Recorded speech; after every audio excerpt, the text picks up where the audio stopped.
Hello everyone, welcome back to EdQuest and the world of generative AI. पिछले video में हमने समझा MCP के आर्किटेक्चर को, सारे कंपोनेंट्स आपस में किस तरीके से कनेक्टेड हैं और डेटा किस तरीके से फ्लो होता है, हर एक कंपोनेंट का अपना रोल कैसे है और वो दूसरे कंपोनेंट के रोल से किस तरीके से रिलेटेड है। चलिए समझते हैं एक एग्जाम्पल की मदद से। जैसे आप देख सकते हैं, user asks what is the status of order #123। तो आप इसमें समझ सकते हैं कि यूज़र डेटाबेस से रिक्वेस्ट कर रहा है। किसी भी कंपनी का एक डेटाबेस है और उसमें कोई ऑर्डर आईडी है 123, तो उसका स्टेटस जानना चाह रहे हैं। तो आप देख सकते हैं कि फ़्लो किस तरीके से हो रहा है डेटा। सबसे पहले क्लाइंट सेंड्स रिक्वेस्ट। क्लाइंट यानी एआई का रीजनिंग ब्रेन डिसाइड करता है मुझे ऑर्डर डिटेल्स चाहिए। फिर ये रिक्वेस्ट होस्ट को भेजता है। अब होस्ट रिक्वेस्ट को राउट करता है। होस्ट एक सिक्योर एनवायरनमेंट है, ये क्लाइंट की रिक्वेस्ट को सेफली सर्वर तक पहुंचाता है, इंश्योर करता है कि डेटा सेफ और कंट्रोल्ड रहे। Then we have server that uses tools. Server के पास टूल्स और रिसोर्सेज रेडी हैं। Server tool fetch customer order ID, जैसे कि हमने पिछले कुछ एग्जांपल्स में देखा था, ऐसे ही किसी टूल को यूज़ करके रिसोर्स यानी कंपनी डेटाबेस से ऑर्डर डिटेल्स फेच कर लेता है।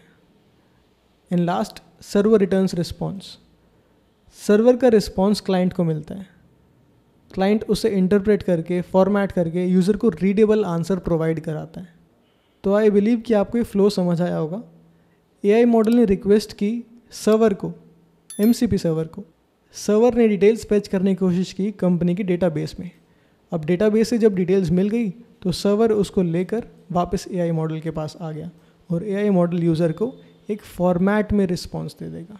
अब चलिए समझते हैं कि ये सारे कंपोनेंट्स मैटर क्यों करते हैं ऑन अ बिगर पिक्चर। सबसे पहले होस्ट सिक्योरिटी और एनवायरनमेंट का रोल प्ले करता है, सेफ और ऑर्गेनाइज्ड एनवायरनमेंट प्रोवाइड करता है।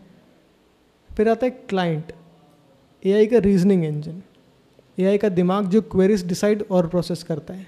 फिर आता है server, provider of tools and data, backend जो रियल ऑपरेशंस परफॉर्म करता है और टूल्स डेटा डिलीवर करता है। फिर आते हैं टूल्स, स्पेशल फंक्शंस जो रीजनिंग को एक्शंस में कन्वर्ट करते हैं। Then we have prompts, guide consistent usage. ये प्री डिफाइंड इंस्ट्रक्शंस होते हैं, एरर रिड्यूस करते हैं और कंसिस्टेंसी को मेंटेन करते हैं। Then we have resources, context और रेफरेंस डेटा प्रोवाइड करते हैं आंसर्स को एक्यूरेट और ग्राउंडेड बनाने के लिए। तो एक स्मूथ फ्लो में अगर हम इसको एक ओवरऑल एक बिगर पिक्चर दें तो हम कह सकते हैं कि यूज़र पूछता है, क्लाइंट डिसाइड करता है, होस्ट रिक्वेस्ट सिक्योर राउट करता है, सर्वर टूल और रिसोर्सेज को यूज़ करता है और क्लाइंट को फॉर्मेटेड आंसर यूज़र को देता है। सो ये था एमसीपी के आर्किटेक्चर का एक बिगर पिक्चर एक्सप्लेनेशन। एआई का रीजनिंग प्रोसेस रिलायबल, सिक्योर और पावरफुल होता है। आई थिंक अब तुम्हारे पास कंप्लीट अंडरस्टैंडिंग है कि एआई का बैकएंड किस तरीके से काम करता है और ये सारे कंपोनेंट्स मिलके एआई को स्मार्ट कैसे बनाते हैं। अब तक हमने सभी कंपोनेंट्स के बारे में देखा, एमसीपी के फंक्शनैलिटीज़ को समझा, हमने एग्जाम्पल्स को देखा, हमने आर्किटेक्चर को देखा। नेक्स्ट वीडियो में हम एमसीपी का एक हैंड्स ऑन प्रोजेक्ट करने वाले हैं। वहाँ पर हम एक ऐसी फंक्शनैलिटी जो कि आप डेली लाइफ में बहुत यूज़ करते हैं, उससे एक एमसीपी सर्वर क्रिएट करके देखेंगे कि हम एआई से कैसे इंटीग्रेट करके उससे यूज़फुल रिस्पॉन्स जनरेट करा सकते हैं। Thank you for watching.